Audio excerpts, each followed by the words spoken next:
외계인들이 자기를 납치를 했고요, 부부를. 그 속에서 이제 자기를 상대로 해서 다양한 검사를 했는데 대부분이 번식과 관련된 것들. 예를 들어서 항문에 막 튜브를 넣는다든지 남자의 정액을 추출한다든지 이런 일들을 한 거예요. 최면 치료를 받거든요. 근데 이게 알려졌는데 그때 외계인이 어떻게 생겼는지를 설명을 해요.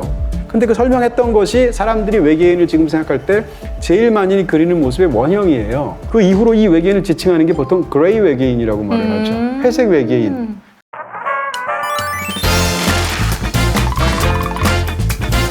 외계 생명체, 이거는 뭐 근본이죠, 근본. 근본이라고 적는 거야? 그럼요, 근본. 그거 너무 웃기잖아요, 근본. 그 다음엔 대립. 야, 오늘 굉장히 또 잘 써지네요, 또. 우주 비행사 같은 옷을 입고 그것도 오셨어요. 그렇고. 네. 그 수트 같아요. 에이리언인 거 아세요? 일 아니고 A. 에이. 에이리언 2편이 영어로 뭔지 알아요? 에이. 잠깐만요. 네. 한국에서 에이리언 2지. 맞추고 제임스 싶어요. 카메론 했던. 맞추고 싶어요. 잠깐만요. 에이리언. 투가 엄청 간절하다. 전 이런 거 맞추는 거 너무 좋아해요. 진짜 나대주 좀 봐. 에이리언. Reborn. 아니, 컴백. 그렇게 엄청 하지 않아. 아주 간단해. 앞에 하나 더 붙어야 돼. 오, 뒤에 에이리언. 하나 더 붙어. 뒤에 뭐가 붙어? 뒤에 에일리언. 딩동댕. 네. 아자 이렇게 되는 거죠. 맞춘다고 네. 맞추잖아. 자, 오늘은 외계 생명체가 주제니까 네. 저는 마이크를 빼도 될 것 같습니다. 네, 내려주고요. 스태프분들도 네. 뭐 퇴근하셔도 돼요. 대도님 혼자 원맨쇼 하는 걸로. 그런 거 나가셔도 돼요. 네. 시작하기 전에 뭐 가장 기본적인 질문부터 해야 될 것 좋습니다. 같은데 그냥 외계 생명체 말고 외계에 지적 생명체가 있다고 두 분은 믿으시는지 yes or no로 그냥. 있을 가능성이 매우 높다고 생각합니다. 지적 생명체? 네. 저는 낮다고 생각합니다. 두 분이 그러면 의견이 막 일치하는 건 아니네요? 가능성이 낮은 거는 왜? 당연히 이 분야에 대해서 완전히 또 이 전문적인 식견과 비교가 그래도요. 될까요? 가능성이 낮다고 보시는 결정적인 저는 외계 이유가 뭐가 있어요? 생명체 다시 할게요. 외계 생명청이 외계 생멍청이라고요, 저는. 이거 짤로 만들고 네. 싶어요. 좀 멍해 보이잖아 벌써. 네. 근데 외계 생명체는 있을 것 같고요. 네. 지적인 생명체는 없을 것 같아요. 그래요? 이렇게 보는 관점도 있어요. 근데 사실 너무 경우의 수가 많으니까 일단 우리가 있잖아. 우리가 없다면 없는 게 맞는데 있으니까 한 번이 어렵지 두 번이 어려울까? 이런 게 있는 거죠. 설마 우리뿐이겠어라는 생각은 있거든요. 태양계가 너무 많은데 당연히 일단은 외계 생명체, 외계 생명체와 외계 지성체로 보통 분류를 합니다. 외계인을. 네. 이 둘의 차이가 뭘까요? 지적 능력을 가졌는지 그러니까 예를 들어 이끼. 생명체입니까 지성체입니까? 그게 생명체 생명체. 네. 그러면 요거 구분하는 기준이 뭘까요? 지능이 있느냐 없느냐 그러니까 그 지능이라는 것을 어떻게 구분할 거죠? 왜냐면 돌고래도 지능 있잖아. 커뮤니케이션 할 수 있느냐 너무 정확한 표현이에요. 네. 천문학자들이 봤을 때 지성체를 어떻게 구분하느냐?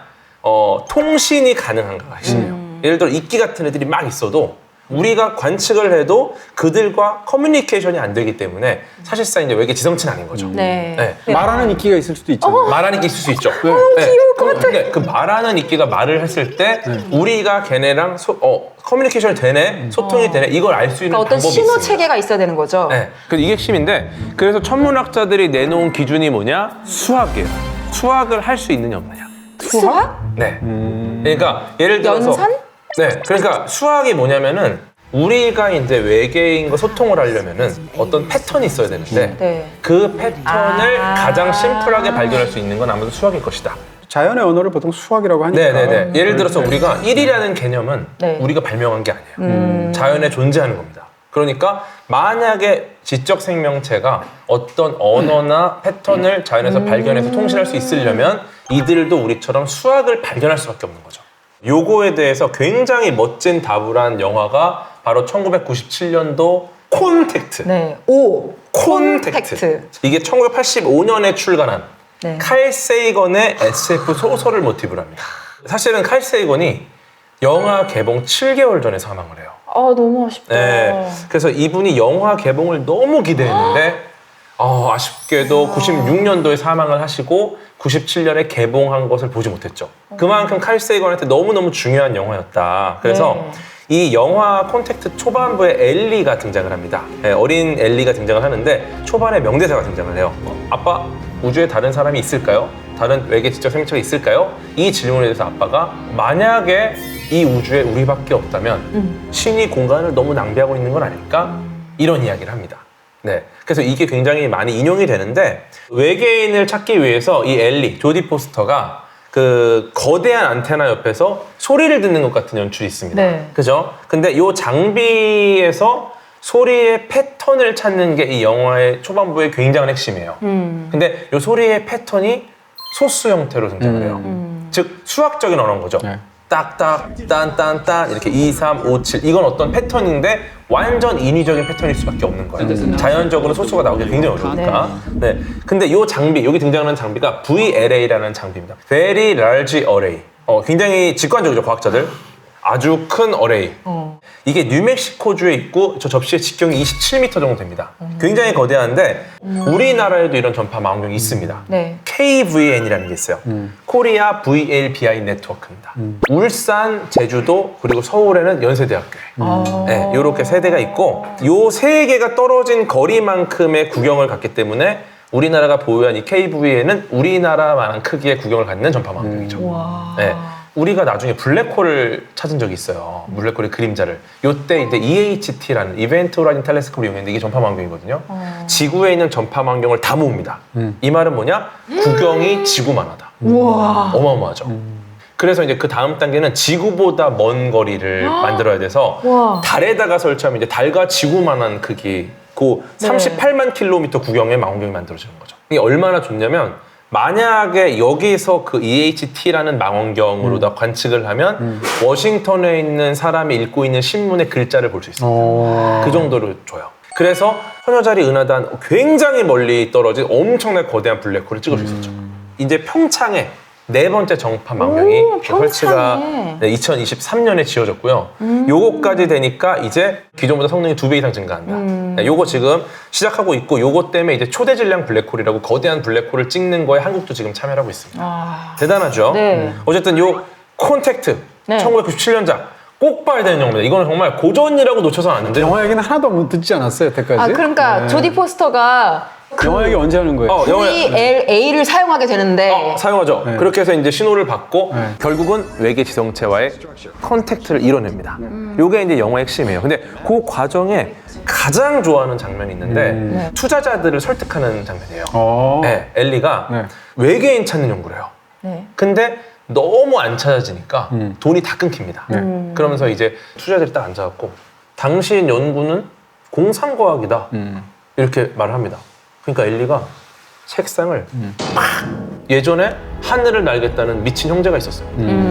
그런데 지금 우리 인류는 하늘을 나는 게 일상이잖아요. 과학 중에 어떤 것도 공상과학이 아니었던 건 없었다. 출발은 공상이죠. 그러면서 과학의 가치를 정말 멋지게 짧은 순간에 그 눈빛과 말과 그 카리스마로 탁. 그러니까 윗선이 갑자기 딱 전화가 옵니다. 돈 드리겠습니다. 그러니까 그게 너무 멋진 거예요. 그리고 요거 말고도 좀 좋았던 거는 후반부에 실제 엘리가 이제 우주로 가거든요. 네. 딱 엘리가 이런 얘기합니다. 여기는 내가 오면 안 됐다. 시인이 왔어야 했어. 이 문장 너무 멋지잖아요.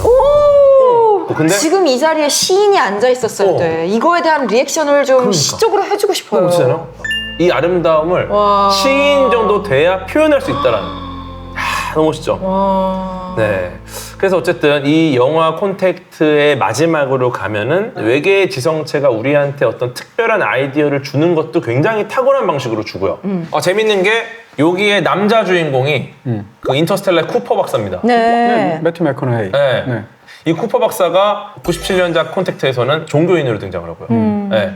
나중에는 다시 정신 차리고 우주 비행사가 됩니다. 네, 이렇게 인터스텔라까지 이어지죠. 네, 재밌지 않습니까? 네. 네. 콘택트 이후에 이제 우리나라 제목으로 나온 영화 드니 빌레브의 Arrival에서도 2016년작. 결국에는 그게 굉장히 어떤 것을 믿느냐에 관한 질문을 던지잖아요. 그래서 초반에 어떤 정답은 우리는 아직 모르니까 무엇을 믿느냐의 문제라는 그런 여지를 주죠. 드니 빌레브의 허다한 좋은 영화가 있지만 저는 베스트가 컨택트라고 생각하고요. 베스트. 네, 저는 컨택트보다 컨택트를 더 좋아하는 쪽이에요. 컨택트도 물론 듄보다도요? 네.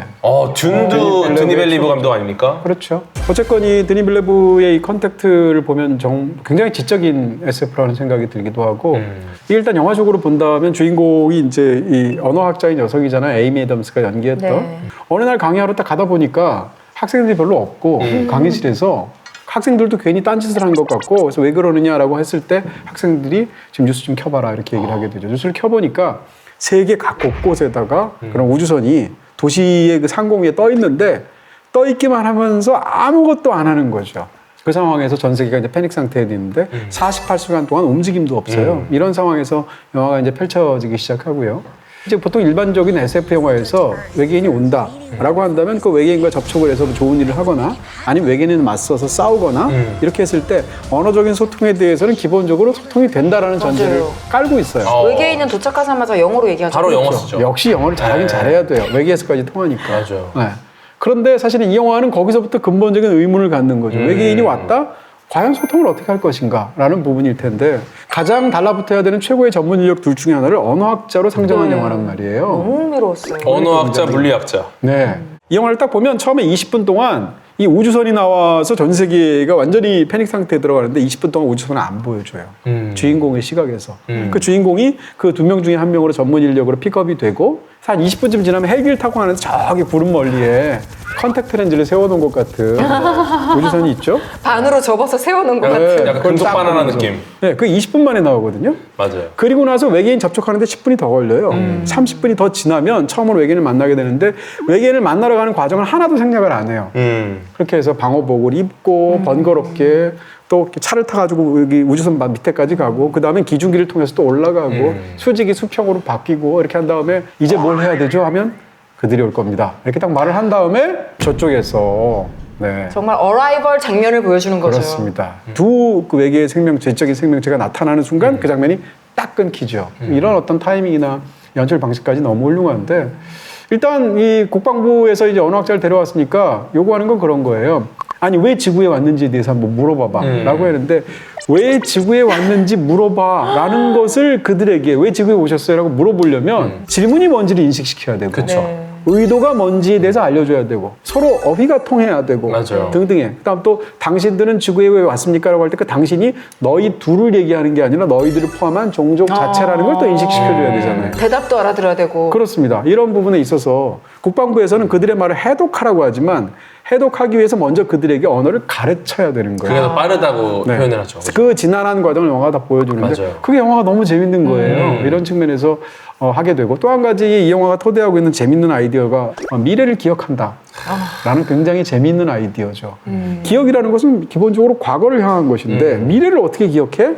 그러면 어떤 특정한 언어를 갖고 있으면 그게 가능해 라는 거죠. 근데 언어학에서 이제 사피어 워프 가설이라는 게 있단 말이에요. 그렇죠. 그러니까 사피어라는 언어학자도 있고 워프라는 언어학자 두 사람 이름을 결합해서 일종의 언어 결정론인데 언어라는 것이 단순히 도구일 뿐만 아니라 우리 생각에 결정적인 영향을 미치고 그것을 만들어낸다라는 거죠. 그런 측면에서 이 사피어 워프 가설에 근거한 이야기예요. 우리가 갖고 있는 언어라는 것은 제가 어떤 한 문장을 쭉 말하면 한 문장에서 첫 단어가 있고 마지막 단어가 있고 주술 관계가 있고 이렇게 해서 쭉 펼쳐지게 되잖아요. 선형적으로 우리가 이해를 하게 되는데 이 외계에서 온 사람들의 언어는 시작도 없고 끝도 없어요. 문장이. 근데 그거를 이 원작 소설에서는 그대로 정확하게 묘사하지 않는데 이걸 시각적으로 너무 잘 묘사했어요. 맞아요. 모든 게 다 펼쳐지잖아요. 커피 마른 자국. 네. 커피 마시다가 딱 그렇게 놔두면은 얘기했어요. 커피 마른 자국 생기지 않습니까? 약간 쐐기 문자 냅킨에 같기도 묻은. 하고 그렇지. 그게 동시에 이렇게 뿜어내는 방식으로 펼쳐지게 되죠. 요거 영화 진짜 문어가 먹물을 뿜듯이. 맞아요. 요거 영화 나왔을 때 제가 커피 마시다가 이렇게 딱 돼서 딱 뛰면 그 자국 나오길래 그거 SNS에 올리고서 네. 이거 해독해라. 영화의 한 장면? 딱 올리니까 네. 영화를 본 사람과 안 본 사람이 구분이 돼요. 그런 측면에서 더군다나 그 문자는 표의 문자거든요. 그러니까 우리의 사운드하고도 관련이 없어요. 음성 언어랑 시각 언어하고 이게 나와 있는 것들이 다르단 말이에요. 이런 여러 가지 특성을 갖고 있는데 그런 언어 시작도 없고 끝도 없고 시제도 없고 이런 언어들을 갖고 있는데 그 언어를 배우고 습득하는 과정 속에서 미래를 기억하게 되는 거예요. 그 영화의 제목이 이제 Arrival인데 도착인데 당연히 영화 보기 전에는 아 외계인의 도착이겠지라고 생각하죠. 근데 하나가 더 있었어. 그러면서 이 두 개의 Arrival을 사실은 이런 굉장히 언어학적인 혹은 뭐 천문학적인 이런 사실들을 결합시켜서 일단 원작 자체가 워낙 탁월한데 맞아요. 원작에도 없는 게 이 영화에도 있거든요. 대표적으로 이 딸 이름이 한나예요. 한나. 근데 한나라는 게 회문이란 말이에요. 맞아요. HANNAH 거꾸로 해도 한나, 바로 해도 한나. 이런 건데 이게 사실 소주 만병만 주소 이런 거예요. 맞아요. 저 고등학교 때 선생님, 그 영어 선생님 신동신 선생님. 그렇죠. 별명이 거꾸로 해도 신동신이었습니다. 그렇지. 이런 회문을 일부러 둬요. 예를 들어서 영화 그 박찬욱 감독 영화의 박쥐 보면 주인공 이름이 현상현이에요. 일부러 그렇게 이제 펠린드롬을 만드는 건데 어쨌건 이 펠린드롬을 만들어서 이 언어적인 특징을 한나라는 이름 속에도 집어넣은 건 원작 소설에는 없어요.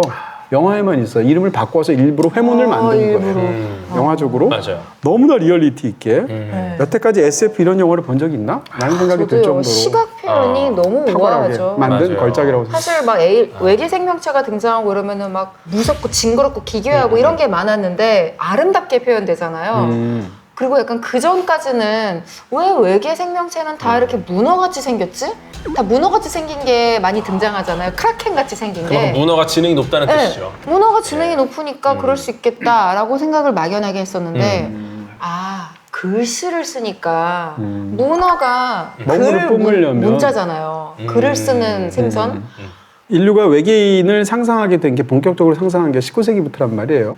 가장 결정적인 영향을 미친 그러니까 외계인 서사의 아버지 같은 사람이 있다면 그게 H.G. 웰스예요. 우주전쟁. 네. 우주전쟁이 19세기에 나왔단 말이에요. 예. 처음 외계인을 상상하고 했을 때 이 사람이 이제 화성이 더 이상 살 수가 없게 된 상황에서 화성인들이 지구를 침공하는 얘기가 우주전쟁이란 말이에요. 스티븐 네. 스필버그의 그 영화를 포함해서. 이들의 모양을 어떻게 H.G. 웰스가 상상했냐면 문어 모양으로 상상했어요. 예, 서사하고도 관련이 되어 있는 상상이죠. 서양에서는 약간 이제 문어가 조금 안 좋은 부정적인 의미가 있기 때문에 네. 그냥 그랬을 것이다. 공격도 그래서 하니까. 크라켄도 그 북유럽에서 뭐 바다에 맞아요. 괴물 같은 거잖아요. 그랬을 것이다라고 했는데 컨택트를 보니까 그냥 단순히 이렇게 나쁘게 보이는 게 아니라 우아하게 글자를 이렇게 그리는 게 나오니까 그 소설에는 존재하지만 영화에 나오지 않는 게 있어요. 이게 너무 핵심이거든요, 사실. 페르마의 최소 시간의 원리라는 게 등장을 합니다. 소설이 한참 나오죠. 네네네. 이게 사실 너무 재밌는 개념인데 빛은 언제나 최소 시간으로 이동한다. 라는 거예요. 그러니까 한 번도 가본 적 없는 곳에 빛을 쏘면 빛은 이미 출발할 때부터 마치 그 길을 가본 것처럼 행동해요. 그래서 매질이 있으면 자연히 굴절을 합니다. 최소 시간으로. 네. 그러면 빛은 이미 미래를 알고 있는 건가? 거기서 시작한 게 혹시 얘는 이미 모든 길을 가본 게 아닐까? 그걸 소설에서 이제 목적론으로 한참 설명을 하고 실제로 그 소설에서 가장 재밌는 부분 중에 하나죠. 근데 사실 그걸 영화하기 굉장히 어려웠을 맞아요. 것이고요. 근데 이거를 영화를 보실 분들 원작은 안 보실 테니까 나 하나만 원작 소개를 보고 해드리면 싶어졌어요. 지금 아니, 원작도 대도님의 강추. 설명을 듣고 네. 아 원작을 꼭 봐야겠다 네. 싶어졌어요. 원작에도 이런 구간이 하나 나오는데 영화 보고 나서 이 구간을 떠올리면 되게 재밌어요. 원작에서 딸이 똑같은 책을 계속 읽어달라고 그래요. 왜 똑같은 책을 계속 읽어달라고 할까? 그때 이제 이렇게 말합니다. 이미 알고 있는 이야기니까 다시 듣고 싶다. 와, 왜 이렇게 감동적이지 네. 이거? 실제로 감성적이에요. 너무 감동적이에요. 그러니까 이 어린 딸은 이미 알고 있는 이야기이기 때문에 또 듣고 싶어. 왜냐? 또 감동을 느끼고 또 재미를 느낄 수 있으니까. 아, 그게 우리 관점과 너무 다른 거예요. 그러니까 라플리클리도 한 번 본 거를 또 봐야 돼요. 또 봤을 때도 밀려오는 감동이 있는 거죠. 라플리클리도 여러 번 보시는 분들이 네. 뭐 내용을 몰라서 보겠습니까? 또 봐도 또 재밌는 거.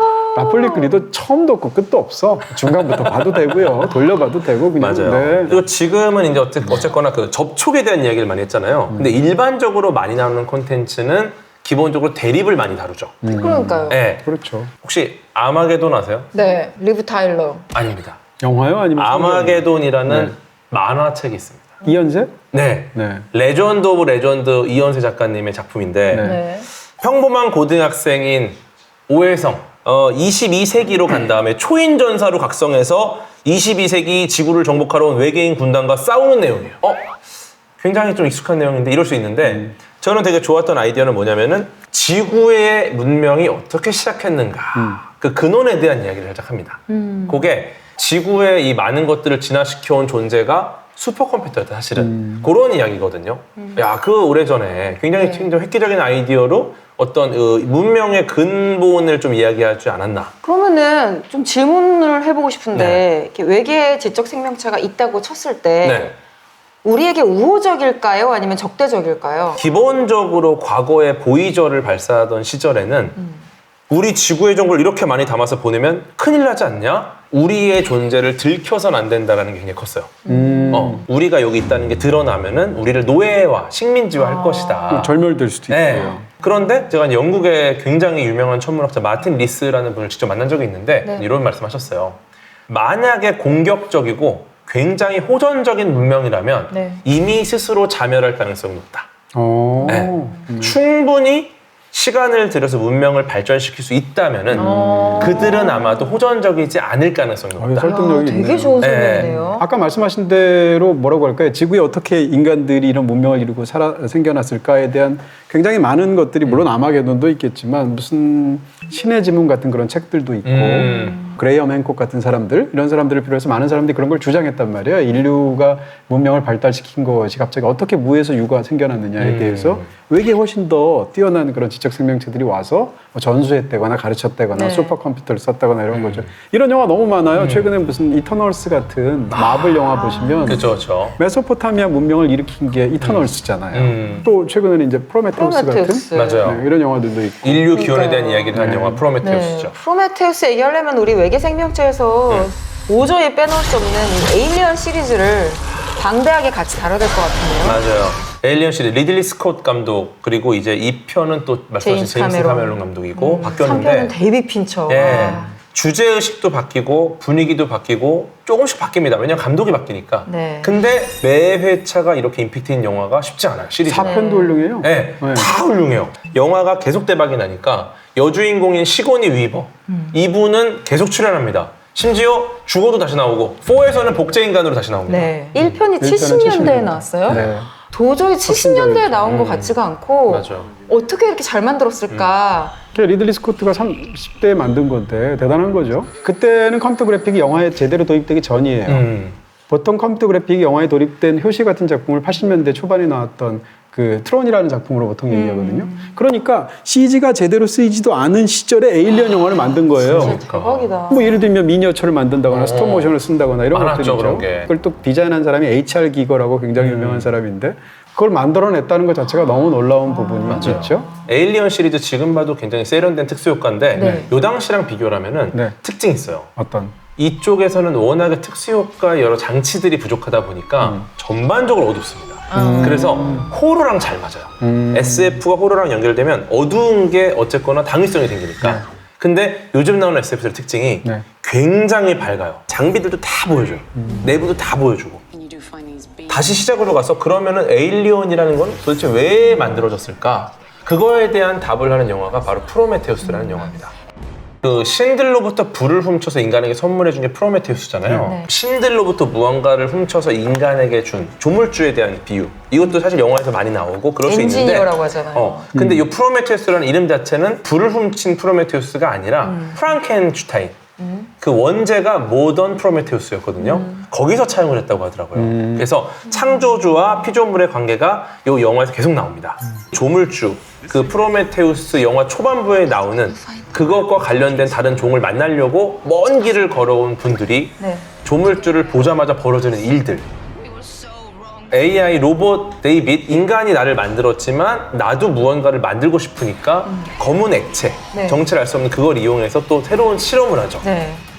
그러니까 창조주와 피조물의 관계를 계속 보여주고 그들끼리 계속 공격을 합니다. 그 재밌는 게 또 프랑켄슈타인 네. 만든 사람이 프랑켄슈타인인 거 아시죠? 네. 네. 이 만들어진 애가 프랑켄슈타인이 아닌데 보통 이렇게 많이 네, 오해하시죠. 얘를 프랑켄슈타인을 많이 알고 계시죠. 네. 그리고 프랑켄슈타인 보면 여기다가 막 이상한 볼트 꽂고 있잖아요. 아, 네. 그리고 막 이게 못생겼잖아. 네. 근데 그 원작에서는 아름다운 부분들만 모아서 만들어낸 생명체인데 네네. 그 아름다운 부분들을 다 모았는데 그 조합이 너무 괴기스럽다고 하더라고요. 그러니까 우리가 이제 SF나 외계인에 관한 이 대중들의 생각과 이미지에 영향을 미치는 게 사실은 소설이 아니고 영화나 텔레비전에서 본 것으로 보통 상상해요. 그러니까 70년대 말에 어떤 오늘날 우리가 이제 외계인하고 영화를 결부시켰을 때 떠올리는 그런 걸 결정지은 영화들이 한쪽에서는 에이리언이 나왔고요. 나머지 하나가 클로스 인카운터예요. 스티븐 스필버그가 만들었던 미지와의 조우로 보통 조우. 번역하는. 근데 미지와의 조우가 원래는 Close Encounter of the Third Kind거든요. 그러니까 제3종의 Close Encounter, 미지와의 조우인데 네. 외계인을 접촉할 때 첫 번째 kind는 첫 종류는 뭔가 하면 우주선을 보는 거. 두 번째는 외계인을 보는 거. 세 번째는 외계인과 직접 소통하는 거. 이 세 번째 종류를 다룬 영화인 거예요. 그렇게 해서 외계인이 딱 오면 어떻게 보면 약간 컨택트하고도 비슷하게 어떻게 소통할 것인가라는 문제가 있는데 네. 그 영화는 그걸 너무 멋지게 표현하죠. 음악으로 소통하거든요. 와. 외계의 존재와 그게 시각적으로나 청각적으로 또 존 윌리엄스가 음악을 만들었는데 와. 너무너무 장엄하고 아름다워요. 근데 여기서의 외계인 존재는 우리를 절멸시키는 존재가 아니고 굳이 얘기하면 친구란 말이에요. 70년대 말에 한 편은 그 친구 계열이 있는 거지. 근데 이쪽 계열은 절멸의 캐릭터 쪽으로 가는 거죠. 정반대네요. 그렇게 얘기할 수 분위기가 있죠. 완전 다르네요. 그런 생각들이 이제 결국은 인류가 갖고 있는 외계인들에 대한 상상 같은 것들이 계속 이제 발전되어 온 형태일 텐데 1960년대 초반에 어떤 일이 있었냐면 베티 힐과 이제 바니 힐이라는 부부가 여행을 가요. 차를 몰고. 갔다가 이제 휴가가 끝나서 돌아와요. 돌아오는데 밤에 이렇게 오다 보니까 하늘에 뭔가 이상한 게 떠 있는 거죠. 내려서 그걸 가다 보니까 너무 가까이까지 가는데 외계인들이 자기를 이렇게 창에서 내다보는 게 보이는 거예요. 두려울 거 아니겠어요? 그 두 사람이 두려워서 다시 차를 몰고 돌아가는데 둘 다 정신을 잃어요, 중간에. 깨어보니까 이미 2시간이 지난 시간인데 한 50km도 넘게 이미 운전을 해온 상황이에요. 아내는 갔다 온 다음에 꿈을 꿨어요. 그 외계인들이 자기를 납치를 했고요, 부부를. 그 속에서 이제 자기를 상대로 해서 다양한 검사를 했는데 대부분이 번식과 관련된 것들. 예를 들어서 항문에 막 튜브를 넣는다든지 남자의 정액을 추출한다든지 이런 일들을 한 거예요. 남편은 최면 치료를 받거든요. 그래서 이게 알려졌는데 그때 외계인이 어떻게 생겼는지를 설명을 해요. 근데 그 설명했던 것이 사람들이 외계인을 지금 생각할 때 제일 많이 그리는 모습의 원형이에요. 그 이후로 이 외계인을 지칭하는 게 보통 그레이 외계인이라고 말을 하죠. 회색 외계인. 팔다리 홀쭉하고 머리 크고 키는 약간 좀 작고 머리 큰데 달걀형이고 눈 크고. 이게 이 부부가 얘기했던 거예요. 비슷한 사례가 비행 접시도 마찬가지예요. 이 외계인의 역사에서 가장 중요한 실제 사건이 1947년도에 두 가지 사건이 생기게 되는데 하나가 그 유명한 로스웰 사건이고요. 로스웰. 나머지 사건은 사람들이 잘 얘기 안 하지만 굉장히 중요한 사건인데 케네스 아놀드라는 사람이 있어요. 이 사람이 개인 비행기를 몰고 상공을 워싱턴주에서 가고 있는데 자기보다 한 15배쯤 빠른 비행체를 본 거예요. 약간 파이펜처럼 생겼다고 말을 했어요. 그러면서 나중에는 회고록에 그림도 나와 있는데 그림 모양, 이 비행체 모양이 약간 부메랑 비슷하게 생겼어요. 이렇게 자기는 봤다고 말을 했는데 그러니까 얘는 접시를 모양이라고 말한 적이 없는데 기자가 그냥 상상력으로 접시라고 말을 해요. 더 웃긴 이야기는 이게 이제 대서특필이 되면서 사람들이 그 사람이 보았던 아놀드가 보았던 비행체를 내가 봤다라고 수많은 목격담이 나오는데 그쵸. 이 목격담은 부메랑이라고 말하는 사람 한 명도 없고요. 다 이거죠. 다 비행 접시를 봤다고 얘기해요. 너무 재밌다. 네, 우리가 오늘날 우주선 하면 떠올리는 비행 접시, 네. 그건 케네스 아놀드의 사건 때문이고 더 정확하게는 그 시카고 기자. 선지의 기자가 제목에서 초를 쳤기 때문이에요. 로스웰 사건을 아주 간단하게 말씀을 드리면 1947년도에 어떤 남자가 목장을 경영하는데 전날 폭풍우가 막 몰아친 거예요. 다음날 아침에 가보니까 양떼들이 놀고 있는데 그 옆에 이상한 그 부품들 같은 게 막 떨어져 있는 거예요. 한 번도 지구에서 본 적이 없는. 이상하다 싶어서 근처에 있는 군부대에 신고를 해요. 군부대에 와서 이걸 수거해 가서 다음날 기자회견에서 발표를 했는데 무려 놀랍게도 비행 접시의 잔해물이라고 발표를 하거든요. 실제로. 처음에 그렇게 나왔죠. 그렇죠? 네. 그러고 나서 사람들이 막 떠들썩하는데 하루 뒤에 어제 발표는 틀렸던 거였고 비행 접시가 아니고 그냥 기상 관측하는 기구의 어떤 파편들이었다라는 식으로 바로 두루뭉실하게 번복을 얘기를 했죠. 하죠. 근데 여기에 대해서 뒷얘기들이 굉장히 많아요. 예를 들면 이런 거예요. 그 로스웰 지역에 살고 있는 어떤 장의업자가 있는데 이 사람한테 군부대의 간부가 전화를 해요. 굉장히 오래된 시체를 보존할 수 있는 특별한 방법이 있는지 뭔지를 물어봐요. 두 번째는 소형관. 다시 말하면 인간으로 얘기하면 아이 정도가 들어갈 수 있는 소형관을 여러 개를 주문해요. 여기에 대해서 이제 수많은 음모론이 있는데 외계인 시신도 있었다는 거고요. 그 외계인 시신을 발견한 군부대 사람들이 실제로 지금도 있는 네바다의 51구역이라는 군사 기지가 있단 말이에요. 거기에 이 시신을 비롯한 외계인에 관한 정보를 은폐시켰다. 그 외계인들이 워낙 선진적인 그런 기술들을 갖고 있으니까 미국에서 그것을 습득하기 위해서 심지어는 트루먼 대통령 당시 대통령이 외계인하고 대화를 했다는 거고요. 고문에서 윈도우 만들었다 이런 것도 있잖아요. 그런 얘기도 있어요. 심지어는 해부를 했다는 거예요. 더 놀라운 건 그렇게 40년대 했던 해부했다는 영상을 95년도에 폭스TV에서 방영을 했어요. 지금도 아마 유튜브 보시면 그 영상을 있죠, 보실 있죠, 텐데 있죠. 그걸 진짜로 믿는 사람들도 조작 있거든요. 영상으로 근데 이미 그 조작이거든요. 예, 인형이죠, 인형. 이런 식으로 사실은 역사적인 사건과 이런 어떤 대중문화가 결합이 되기도 하는데 그중에 최근에 나온 아주 사례 중에 하나가 바로 애스트로이드 시티 같은 영화죠. 이 도시 이름이 애스트로이드 시티인데 애스트로이드 시티인 이유가 수천 년 전에 거대한 운석이 떨어졌어요. 그래서 애스트로이드, 호행성에서 애스트로이드 시티가 된 건데 그러니까 운석이 떨어진 마을로 유명해진 게 유일한 이 관광 목적인 마을이야. 인구가 87명이에요. 그러니까 와. 얼마나 작겠어요. 학급이네요. 네, 1955년도에 천문학에 굉장히 똑똑한 아이들, 청소년들을 상대로 해서 거기에 모여다 놓고 천문학 대회를 열죠. 시상도 하고 이러면서. 그러면서 우주적 체험을 하도록 다 불러 모으는데 멀리 가니까 아이들만 올 수 없으니까 부모들도 다 따라온단 말이에요. 그래서 갑자기 북적북적되죠. 사람들이 모였으니까 뭐 하겠어요? 천문학 대회. 우주 관측을 해보자라고 했는데 근데 거기에 외계인이 나타나요. 그래요? 갑자기 실제 오, 딱 나와요. 야, 판을 깔아주니까 바로 나오네요. 바로 나와요. 야, 원래 근데 깔아놓으면 외계인도 좋았는데. 자기가 내려와서 몰래 그 옛날에 떨어뜨렸던 운석을 가져가려고 왔는데 딱 외계인이 와다 보니까 자기를 다 쳐다보고 있거든요. 난리가 나 있어. 그러니까 외계인이 굉장히 민망해해요. 아, 그러면서 이제 운석을 가져가는 얘기거든요. 글쩍글쩍하면서 그러면 슬쩍 주웠겠네. 그쵸. 그 장면 자체가 이제 굉장히 재밌는데 그러면서 이제 펼쳐지는 이야기예요. 결말까지는 말씀드릴 수가 없고. 근데 이 영화가 설명을 들으면은 동진형님 설명은 그렇게 어렵지 않거든요. 근데 영화가 이게 정보가 엄청나게 아니니까. 그러니까 수많은 액자들이 있어서 액자식 그렇구나. 구성에다가 복층적이고 어렵긴 어려워요. 영화 시는 되게 재밌어 보이네요. 굉장히 재밌고요. 예쁘기도 하고. 근데 이렇게 색감이. 외계인을 딱 보고 나니까 어떤 일이 벌어지냐면 나라에서 얘네들이 외계인을 보았다라는 어떤 그런 우주적인 사건 때문에 밖에 나가서 함부로 말을 못하게 여기서 이 집으로 못 가게 해요. 보안 서약하고. 그 정도가 아니라 아예 못 가게 해요. 한동안. 그래요? 결론이 날 때까지. 제가 뉴멕시코에 로즈웰 직접 가봤거든요. 오, 가셨어요? 네. 야. 거기는 진짜 네. 마을 전체가 진짜 다 외계인이에요. 나사 모든 게. 굿즈. 네, 기념품이 다 외계인이고 뭐 외계인 재밌겠다.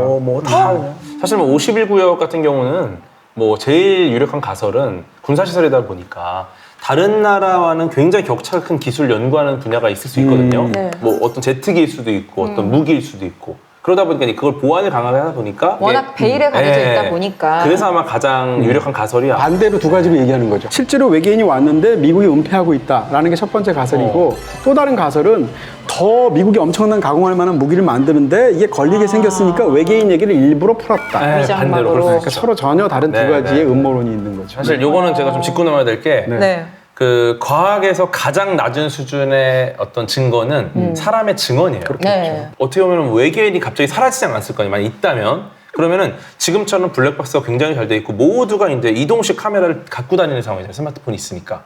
이럴 때 훨씬 많은 목격담이 저장이 돼야 되는데 그렇죠. 이제는 없어요. 네, 오히려 기기가 발전하고 작아지고 가벼워지고 모두가 들고 있게 되면서 그때부터 오히려 외계인은 자취를 감춥니다. 저는 외계인이 어떻게 생겼나에 대한 그 역사를 말씀하셨잖아요. 제일 웃기게 생긴 지금도 상상만 하면 막 웃긴 게 그 팀버튼의 화성침공이거든요. 어렸을 때 봤는데 맞아요. 완전 B급 감성에 음. 오자마자 막 뇌에 막 이렇게 드러나 있고. 네. 눈 튀어나올 만하고 또 무슨 장난감총 같아요. 네. 그리고 갑자기 공격하잖아요. 코미디니까. 근데 오자마자 막 다 대량 학살을 하잖아요. 다 맞아요. 죽이잖아요. 정치인들 뭐 친절하게 만나서 악수하고 이렇게 했는데도 막 다 죽여버리는데 마지막을 잊을 수가 없죠. 할머니가 갑자기 음악을 틀었다가 그 예, 특정한 터지죠. 네, 주파수 때문에 애들이 머리 소리, 터지는 기억났어. 그 소리를 트니까 막 다 이러면서 죽거든요. 근데 그 그럴싸한 결론이기도 해요. 그쵸. 네, 우리도 그렇지만 우리도 이제 새로운 대륙에 가거나 그렇죠. 새로운 곳에 갔을 때 제일 조심할 게 그런 미생물이나 바이러스거든요. 어떻게 보면 굉장히 신뢰도가 있는 결론이죠. 그러니까 인류가 우주에서 외계인을 어떻게 만나느냐라는 것은 사실은 인간은 기존의 경험으로 그걸 해석할 수밖에 없어요. 만난 적이 없기 때문에. 그러니까 대표적으로 우리는 우주 여행을 할 때 바다를 우주로 상상하는 거거든요. 그러니까 우주선이라고 쓰는 거예요. 배선자를 쓰는 베슬이라고 이유가 하고. 네, 왜냐하면 인류는 우주에 가본 적이 없는데 바다를 망망대해를 가면서 탐험한 적이 있잖아요. 궤도님이 말씀하시고 싶어하는 지난번 녹화 때부터 이거 정말 얘기하고 싶다고 했던 그때 엄청 콘텐츠가 섭섭했어요. 있죠. 얘기 못 해가지고. 오늘이 날입니다. 오늘 이제 판이 깔렸어요. 진짜 삼체는 너무 할 얘기가 많은데 중국의 작가 류츠신이라는 분의 작품입니다. 중국에서만 300만 부가 팔렸고 2015년 휴고상 장편소설 부문을 수상하신 분입니다.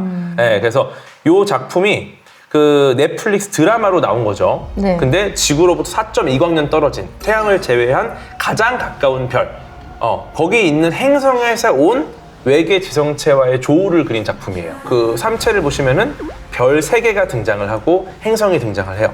그래서 이 별 3개가 만약에 잘 규칙적으로 패턴을 잘 만들면은 이때는 항세기가 됩니다. 네. 네. 우리 지구와 태양 같은 관계인 거죠. 안정적으로 수십억 년을 일정하게 돌아요. 그러니까 이때는 우리가 문명을 만들 수 있는 거죠. 일정한 에너지가 일정한 거리에서 오니까. 근데 이게 만약에 문제가 터졌다. 예를 들어 이 배열이 깨졌어요. 그러면은 어떨 때는 굉장히 뜨거워질 수도 있고 어떨 때는 이제 별이 사라져서 너무 추울 수도 있고 요걸 이제 난세기라 그래요. 그러면 항세기와 난세기를 잘 고민을 해서 항세기 때 문명을 발전시켰다가 난세기 때는 최대한 피신을 해 있다가 다시 항세기를 기다리고 이런 과정을 거쳐서 문명을 발전시켜온 종족이 그 4.2광년 떨어진 곳에 있을 것이다 라는 생각에서 시작되는 작품이에요.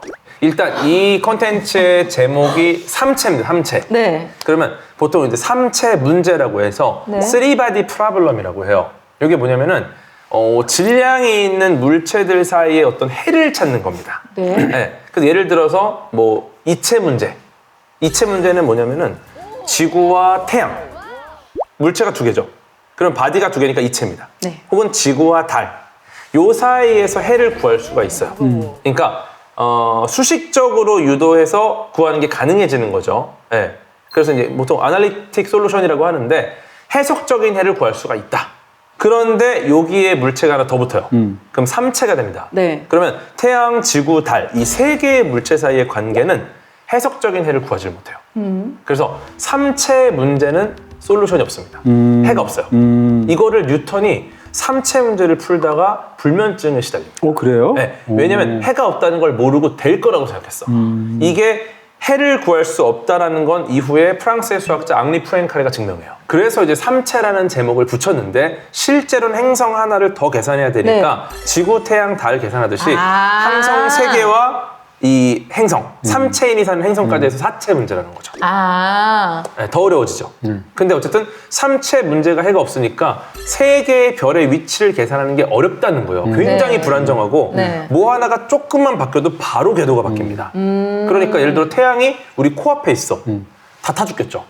혹은 태양이 굉장히 멀리 멀어지면 네. 다 얼어버려요. 죽겠죠. 네. 그래서 여러 가지 그런 문제가 생기니까 이 삼체인들은 더 이상 여기 살 수 없겠구나라는 상황이 됩니다. 근데 여기서 한 여성이 등장하는데 이 여성은 과학자의 딸입니다. 네. 그래서 부모가 전부 교수고 그래서 이 딸은 어릴 때부터 과학에 대한 굉장히 많은 것들을 배워왔어요. 근데 이제 문화대혁명이 일어나면서 지식인들을 전부 죽인다. 다 불태운다. 네. 이런 게 벌어지면서 이제 아버지가 무참하게 살해를 당하고 그 외에 수많은 과정을 거치면서 이 딸은 인간 자체에 대한 환멸을 갖게 돼요. 네. 저는 이 인간과 외계지성체의 싸움에서 인간의 편, 모든 인간이 인류의 편이 아닐 수도 있지 않을까라는 그 아이디어가 너무 놀라웠던 작품이고요. 얘가 그냥 자처해서 뿌락지가 돼서 외계인들이 지구를 멸망시키기를 바래요. 완전히 대사로운 개념이죠. 그러니까 인류가 존속할 필요가 없는 종족이라고 네. 생각을 하는 거죠. 인류는 그냥 망해라. 이제 자구력을 잃었다. 철학적인 의미에서. 네, 너희들이 와서 지구를 지배하는 것 외에는 이제 방법이 없다. 네. 가 되는 거죠. 근데 이걸 어떻게 벌였느냐? 그 중국에서 우리가 전 세계에서 가장 위대한 과학기술을 갖고 있다는 걸 증명하고자 외계로 신호를 보내는 프로젝트를 진행을 합니다. 이때도 이제 전파망원경이 쓰이는데 근데 이 신호를 보내는 방법을 고민하다가 획기적인 아이디어를 낸 게 태양을 이용해서 증폭을 시켜서 신호를 보냅니다. 그러고 나서 이 빛의 속도로 4.2광년 떨어진 그 삼체인이 사는 그 행성은 4.2년이 지나서야 그 신호가 도달을 하겠죠. 그러고 나서 걔네가 회신을 해요. 네. 그러면 이제 8.4년 후에 네. 지구로 신호가 온 거예요. 그러겠죠. 그러면서 뭐라고 왔느냐? 회신하지 마라. 라고 합니다. 회신하지 마라, 회신하지 마라, 회신하지 마라. 나는 너희한테 우호적인 존재다. 생명체다. 근데 우리는 너희에게 우호적이지 않다. 너희가 회신해서 너희 위치를 우리가 알게 되면 우리는 너희를 점령하러 갈 것이다. 그런 회신하지 마라. 이게 어떤 말이냐면 우리가 먼저 그 4.2광년 떨어진 프록시마 센타우리 쪽으로 신호를 보냈습니다. 4.2년 후에 도착을 했어요. 근데 얘네 갔을 때는 우리는 4.2년에 도착한 걸 알지만 아주 먼 우주에서 무언가가 온 거예요. 그러면 방향은 정확해졌어. 하지만 거리가 얼마나 떨어져 있는지를 모르는 상황입니다. 근데 여기서 만약에 지구가 회신하잖아요. 4.2광년 거리에 있다라는 네. 거를 특정 짓게 돼요. 네. 그럼 어떻게 되느냐? 걔네가 갖고 있는 과학 기술로 도달이 가능하다는 판단이 있으면 이제 이주를 한다는 겁니다. 우리를 점령하러 온다라는 거죠. 그 네. 삼체인은 왜 우호적으로 인류에게 그런 메시지를 그것도 자기의 종족하고 다른 견해로 표명을 하는 거예요? 그것도 원작에 등장을 하는데 그분의 스토리가 또 짧게 나와요. 근데 이분이 나중에 그것 때문에 재판을 받고 형벌에 처해집니다. 어떤 형벌이냐? 지구가 멸망해가는 모습을 직접 보게 만들어요. 이 드라마의 시작은 입자물리연구소에서 이상한 현상이 발견이 돼요. 분명히 입자물리학에서 절대 나올 수 없는 결과가 계속 나오는 거예요. 그래서 입자물리학자들이 이걸 해석을 못해요. 그냥 지금까지 우리가 쌓아온 인류의 모든 물리학이 다 무너졌어요. 그래서 난리가 난 거예요. 도대체 이걸 어떻게 해석해야 되냐? 근데 그게 결국 삼체인들이 그걸 했던 거죠. 목적이 뭐였느냐? 우리 인류의 우주선 기술은 일광년당 2만 년이 걸려요. 즉 8만 년이 걸립니다. 근데 삼체인은 기술력이 뛰어나서 400년 안에 온다는 거예요. 그러니까 삼체인들이 먼저 지자라는 걸 보냅니다. 4년 정도 걸리죠. 걔네가 지구로 와서 입자 물리학을 무너뜨려서 400년 후에 갈 때까지 우리보다 과학기술이 발전하지 못하도록 막는 겁니다. 만약에 잘못하다면 삼체인이 400년 도착했는데 우리가 더 뛰어나지잖아요. 그러면 그곳은 자살하러 가는 길이잖아요. 그러니까 지구의 물리학을 무너뜨리는 걸 이 여자 주인공, 그 박사님이 이걸 막는 거죠. 아니 전 지금까지 얘기를 들어보니까 이걸 어떻게 영상으로 풀었을까? 어떻게 표현했을까? 이거를 그래서 영상화할 수 없는 콘텐츠로 너무 네, 유명해요. 이걸 어떻게 원작이 근데 이것을 화면으로 영상에 냈고 아, 저 진짜 궁금한 게 어려워. 천체 물리학에 대해서 막 많이 모르는 사람이 보기에도 즐길 수 있는 그럼요. 거예요? 다 즐기시. 근데 물론 근데 여기 있는 요소들을 다 이해하면 그냥 경악할 정도로 놀라운 작품이에요. 근데 그냥 보면 무슨 말이지? 저게 도대체 뭘 만들었다는 거지? 그런 의문이 계속 들어요. 나 완주 못할 것 같은데요? 네, 그래서 제가 안 될 과하게 설명해요. 안 될 거하게 회차별로 전부 다 리뷰를 해놨습니다. 진짜 이거 충격 안 받잖아? 진짜 사이코패스다. 사이코패스야 심지어? 바보도 아니고? 중반부 이후에 충격적인 장면 뭔지 한번 꼭 보세요. 기절합니다 진짜. 네. 제가 적은 이 우주인이라는 콘텐츠는 넷플릭스에 있는 영화인데 약간 어떻게 생각하면 이 작품이 외계 생명체가 분명히 등장하긴 하는데 외계 생명체에 대한 작품이 아닐지도 몰라요. 어쩌면 우리 안에 있는 누군가가 외계 생명체 형태를 띠고 나와서 말을 하는 작품이었을 수도 있어요.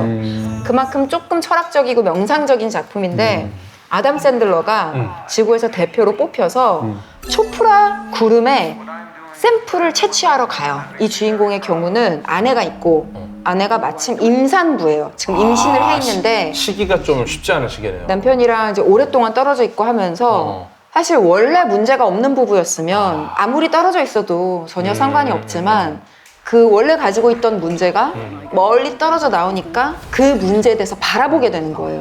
그동안은 이제 일에만 매몰돼서 그냥 본인의 미션에만 집중을 하다가 생각할 시간 좀 생기고. 네, 이제 어느 날 갑자기 아내와의 통신이 두절이 돼요.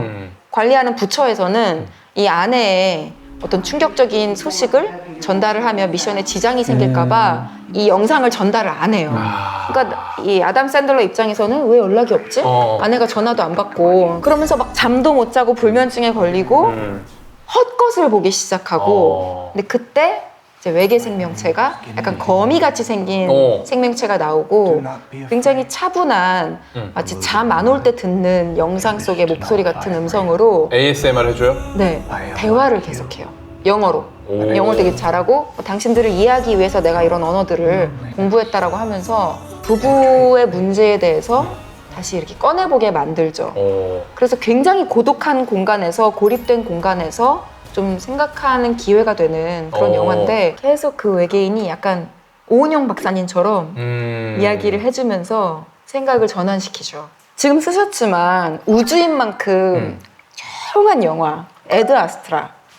에드 아스트라는 굉장히 지적인 SF라고 말할 수 있고 그러니까 어떤 주인공인데요. 이 주인공은 우주 비행사로서 탁월한 어떤 에이스에 해당하는 사람이에요. 근데 이 사람이 이렇게 높이 뛰어난 탁월한 우주 비행사를 각광받는 것 중에 하나가 이 냉철함 때문이거든요. 네. 이제 우주로 가게 되는데 어떤 사람이 막 불안해하고 심장이 막 빨리 뛰고 이러면 안 될 거 아니에요. 근데 이 사람은 가장 적은 심장 박동수의 사나이로 유명한 사람이에요. 그러니까 그 정도로 평정심이 있고 다른 말로 하면 인간사에 대해서 별로 그렇게 관심이 없고 냉정한 사람이라서 어쨌건 이 사람이 부인하고도 굉장히 안 좋은 사이고 갈등한 사이가 되고 이제 이런 일들이 겪게 되죠. 이런 성격 때문에. 그런 상황에서 갑자기 어떤 엄청난 그런 프로젝트를 전달받게 되는데 사실은 아버지가 엄청나게 유명한 사람이었거든요. 인류 역사상 최초로 태양계 너머까지 간 것으로 추정되는 우주인이었어요. 아버지가 근데 30년 전에 갔는데 이 지적인 생명체가 과연 있는지에 대해서 탐사하기 위해서 해왕성 너머까지 갔다가 실종이 돼요. 그래서 아버지가 죽었다고 생각하고 어려서부터 이렇게 자라다가 아버지 어떤 그런 뭐라고 할까요? 그런 가업 같은 것을 이어서 자기도 우주비행사가 된 거죠. 아버지랑 성격도 비슷해요. 아버지가 가려고 했을 때 집에서 너무 싫어했어요. 왜냐하면 해왕성 너머까지 갔다 온다고 그러면 아까 말한 그 상황이에요. 진짜 먼데. 일단 뭐 죽을 수도 있고 다시는 못 못 볼 보는 수도 거죠. 있고 그런데도 불구하고 아버지는 지적 생명체를 발견하러 내가 인류의 대표로 해서 가는 것이 우리 가족을 챙기는 것보다 훨씬 더 중요한 일이라고 생각하죠. 그래서 갈 수 있는 그런 사람이었던 건데 30년이 지나서 지구의 서지 현상이라는 어떤 그런 것들 때문에 굉장히 어떤 위기를 겪는 상황에서 이 모든 이 위기적인 어떤 서지 현상이 생기는 이유가 30년 전에 아버지가 떠나서 해왕성에서 할 수 있는 어떤 활동 때문에 그 여파로 이런 일이 생기는 것 같다. 그러니까 사실은 내가 너희한테 얘기 안 했지만 당신의 아버지는 지금 사실 살아있는 것 같다. 그러니까 아버지를 찾으러 갔다 와라. 그리고 이 서지 현상을 해결해 달라라는 임무를 갖게 돼요. 그러니까 이 사람은 죽은 줄 알았던 아버지를 찾아서 더군다나 인류에게 너무나 중요한 그 문제를 해결하기 위해서 가는 거죠. 처음에는 달까지 가고요. 그 다음에 화성까지 갔다가 마지막으로 해왕성까지 가는 거예요. 근데 이 가는 과정에서 하나씩 둘씩 동료를 잃어요. 사고가 있기도 하고 뭐 등등 여러 가지 일들. 마지막 순간에는 혼자 가요. 근데 이 여정이 사실은 아버지랑 비슷하거든요. 이러면서 이제 펼쳐지는 과연 아버지를 만날 것인지 만나면 무슨 얘기를 하거나 어떻게 될 것인지 함께 돌아올 것인지 아니면 아버지는 없는 건지 이런 것들을 이제 다루게 되는 이야기인데 이걸 보다 보면 저절로 떠오르는 건 이제 아서 클락 얘기거든요. 아서 클락이라는 이제 SF 유명한 작가 2001년 스페이스 오디세이 썼던 작가죠. 그 작가가 뭐라고 그랬냐면 가능성은 두 가지다 우주에 대해서. 하나는 우리밖에 없다는 거. 또 한 가지는 우리 외에 또 다른 누군가가 있다는 거. 둘 다 끔찍하게 무서운 일이다. 이렇게 얘기한 적이 있어요. 우리만 있어도 끔찍하게 무섭고 우리 말고 우리 같은 존재가 또 있어도 무섭다는 거죠. 그러니까 이제 이런 것을 볼 때 외계 생명체를 찾는다는 것은 이 더군다나 이런 또 우주인의 입장에서 본다면 뭐라고 그럴까 자기 삶에서 너무 중요한 의미죠. 내가 살아야 할 이유일 수도 있죠. 혹은 인류랑 관련된 부분일 수 있죠. 근데 이 영화는 넓게 보면 무의미를 인간이 견딜 수가 있는가? 라는 철학적인 질문하는 영화예요. 우리가 외계 생명체를 이렇게 다루다 보니까 우리가 이 미지의 세계에 있는 어떤 존재에 대한 호기심을 이렇게 갖고 있는 것처럼 저 아득한 어느 곳에서도 우리를 그리워하고 우리를 만나고 싶어하는 존재가 있지 않을까 하는 생각을 해봤어요. 궤도님께서 오늘 못다 한 얘기는 아마 쇼츠로 거기서도 좀 못다 했을 거예요. 소화가 되겠죠? 뭐 쇼츠로 짤. 되겠습니까? 그래도 네. 트라이브 앱에 여러분 가시면 오늘 외계 생명체 주제로 미처 다루지 못한 내용을 궤도님께서 아마 다뤄주실 거니까 꼭 같이 시청해 주시고요. 오늘이 사실 시즌3의 12번째 녹화였어요. 이미 눈치채신 분들 계시겠지만 저희가 한 10번 정도 넘어가면 잠깐 쉬는 시간을 가지죠. 그래서 오늘이 시즌3의 마지막 피날레 편이었고요. 야. 하지만 라플 위클리가 끝난 건 아닙니다. 시즌4 돌아오겠죠? 돌아와야죠. 오늘 좀 과했나? 아, 잘 됐다. 못 돌아올 수도 있겠는데, 이거? 아니야, 시즌3가 끝나고 잠깐 재정비하는 동안 예. 3채를 보면 되겠네요. 그럼요. 3채. 잠깐 브레이크 타임이 주어졌으니까 저희가 재정비하는 동안 추천해드린 콘텐츠들 보시면서 잠깐만 기다려주시면 또 더 멋지게 발전된 모습으로 돌아오도록 하겠습니다. 그리고 한 가지 알려드릴 소식이 있는데요. 라이프 플러스 TV 채널에 새로운 프로그램이 런칭하게 됐습니다.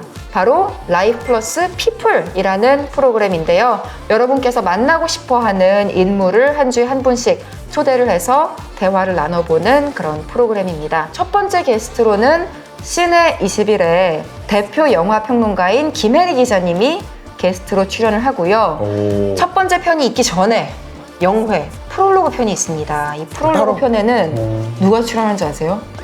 정말 만나기 힘든, 와, 정말 진짜요? 뵙기 힘든 분. 프롤로그인데 한 2시간 나오겠네요. 궤도님께서 네. 또 프롤로그 편에 깜짝 출연을 해주신다고 하니까 예. 또 라플 위클리에서 다루지 않은 진솔한 이야기, 인간 궤도로서의 면모를 들어볼 수 있는 기회가 될 것 같습니다. 인간 궤도. 그리고 이번 편 재미있게 보셨다면 댓글 달아주시고 구독, 알림 설정 해주시고요. 오늘은 좋아요를 엄지손가락으로 누르지 마시고 검지로 띠리띠리띠리띠리띠리띠리. 아, 이티처럼. 네. 좋아요도 꼭 눌러주시면 감사하겠습니다. 저희 다음 시즌에서 뵐게요. 여러분 건강하시고요. 또 만나겠습니다. 감사합니다. 감사합니다.